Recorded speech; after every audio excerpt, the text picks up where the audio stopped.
अस्सलाम वालेकुम नाज़रीन, एक नए वीलॉग के साथ आपकी खिदमत में हाजिर हैं और आज की इस वीडियो में आपके साथ कुछ नई डेवलपमेंट शेयर करेंगे। कुछ ऐसी खबरें हैं शायद अभी तक आपकी नज़रों से ना गुजरी हों।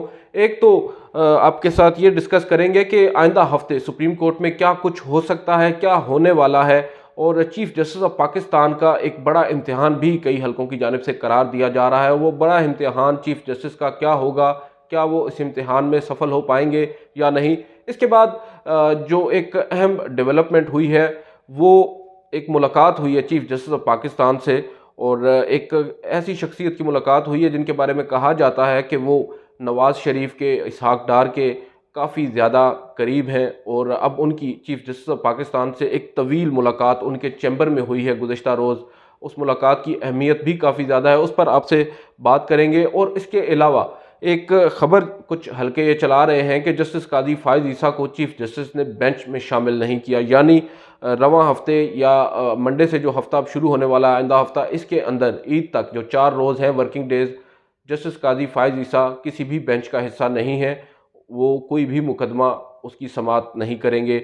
इसकी वजह आपको बताएंगे।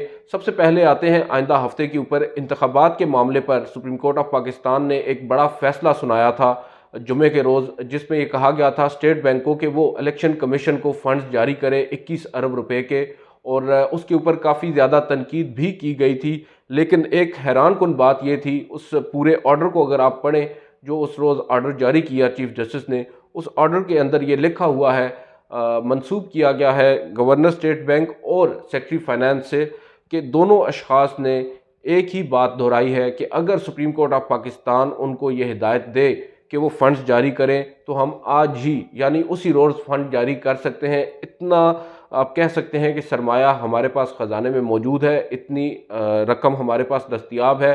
तकरीबन 1.5 खरब रुपए तक की बात बताई गई वहाँ पर, जो चार्ट्स प्रोवाइड किए सुप्रीम कोर्ट ऑफ पाकिस्तान को, और उनकी जानिब से ये मौक़िफ़ भी अपनाया गया कि हमारे लिए कोई मुश्किल काम नहीं है 21 अरब रुपए इलेक्शन कमीशन को इंतखाबात के लिए फ़राहम करना।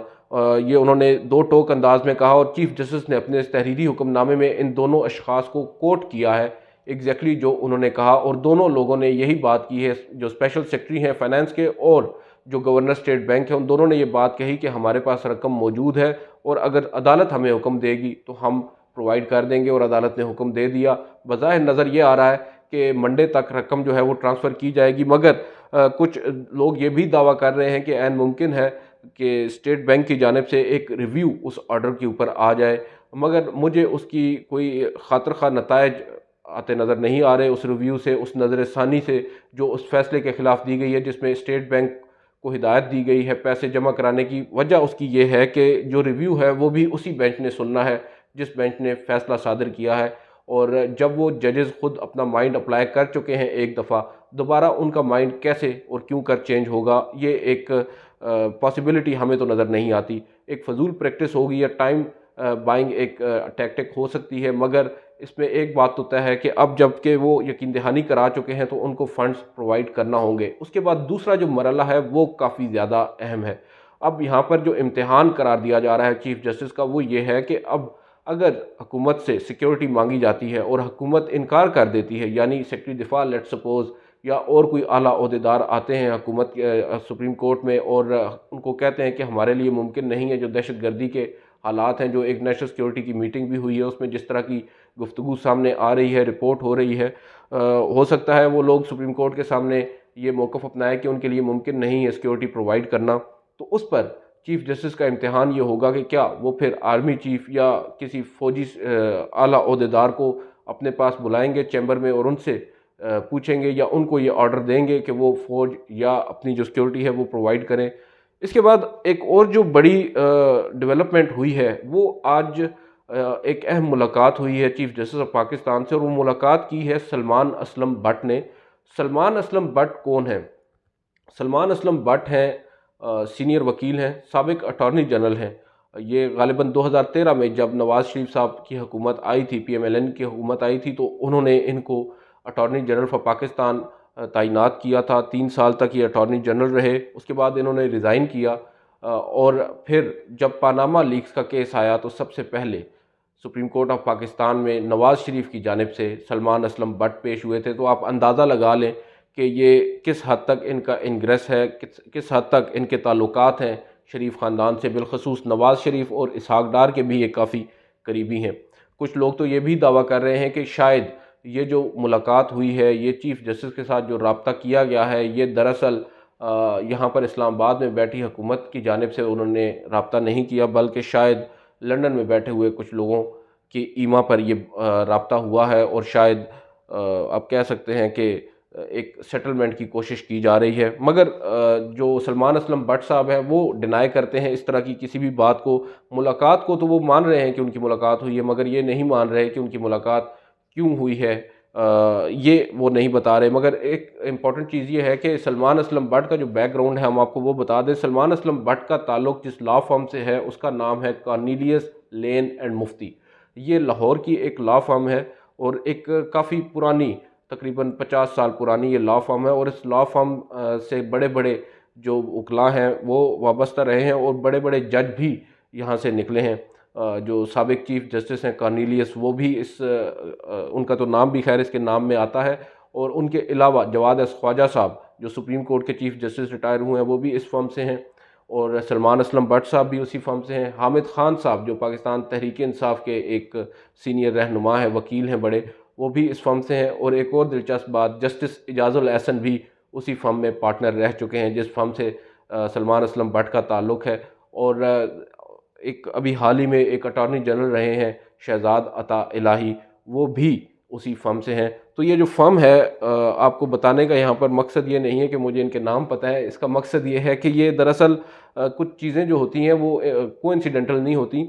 जो राब्ते हो रहे हैं, और आप अंदाज़ा लगा लें जिन जिन लोगों के मैंने नाम लिए हैं, जैसे जस्टिस इजाज़ुल एहसन है, या इससे कबल जो एक अपॉइंटमेंट हुई थी और कहा जा रहा था कि शायद चीफ जस्टिस लोगों ने या जस्टिस इजाज़ुल एहसन ने एक नाम फॉरवर्ड किया हुकूमत को, और हुकूमत ने फिर शहजाद अता इलाही को तैनात किया, वो भी इसी सिलसिले की कड़ी नज़र आती है। और अब जो आज सलमान असलम भट्ट ने मुलाकात की है, इसका मतलब बिल्कुल यही नज़र आ रहा है कि सलमान असलम भट्ट इस वक्त जो सुप्रीम कोर्ट में चीफ जस्टिस हैं, या इनके साथ 2 या 3 जजेस हैं, उनके काफ़ी ज़्यादा करीब भी समझे जाते हैं, और दूसरी जानिब शरीफ ख़ानदान के भी बहुत ज़्यादा करीब हैं। तो ये एक आप कह सकते हैं अनऑफिशियल वे ऑफ टॉक्स, या वो बैकडोर जो चैनल्स होते हैं इनके बारे में आप कह सकते हैं, क्योंकि बैकडोर राब्ते पहले भी हुए थे मगर शायद नाकाम हुए। अटॉर्नी जनरल ने भी कोशिश की मगर वो भी नाकाम नज़र आए। अब शायद ये एक तरीका अपनाया गया है, और हो सकता है इसमें कोई नया रास्ता निकल आए। इसके बाद एक और जो बड़ी डेवलपमेंट तो खैर नहीं कहेंगे, एक ख़बर है जो चल रही है कि कुछ लोग ज़राए से ये दावा कर रहे हैं कि काजी फायज़ ईसा साहब को चीफ जस्टिस ने किसी बेंच का हिस्सा नहीं बनाया, उनको बेंच ही नहीं दिया। ईद तक जो हफ्ता है, यानी सोमवार से जुमेरात तक 4 वर्किंग डेज़ हैं, जस्टिस काजी फायज़ ईसा किसी बेंच में नहीं है, वो सीनियर प्यूनी जज हैं। क्यों नहीं है वो? दरअसल बात यह है कि जस्टिस काजी फायज़ ईसा साहब ने ख़ुद ये रिक्वेस्ट की है कि वो चैम्बर वर्क करना चाहते हैं 4 रोज़।